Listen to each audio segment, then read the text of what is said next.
সংবিধানকে ছুঁড়ে ফেলে দাও, সংবিধানকে ছুঁড়ে ফেলে দাও। সংবিধানকে ছুঁড়ে ফেলবো কেন? সংবিধানকে মনে করায় দেয় যেটা ৭১-এর পরাজয়ের দলিল। আমি সংবিধান কেন ছুঁড়ে ফেলে দেব? এই সংবিধান দিলে গাত্রদাহ কেন হবে?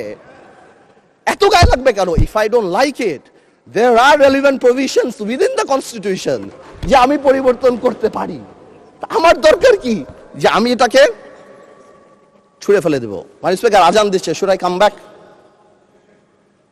মাননীয় সদস্য, আপনি শেষ করেন, তারপর বিরতি দেব। আমি শেষ করি।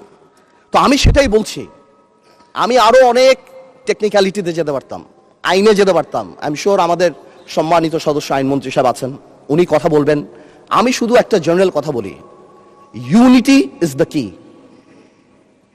এবং আগেও যেটা বলছি, এখনো সেটা বলি, দ্যাট সংবিধানের উপরেও আমাদের রেসপেক্ট থাকতে হবে। At the same time, we must find out a way so that we can uplift the spirit of July.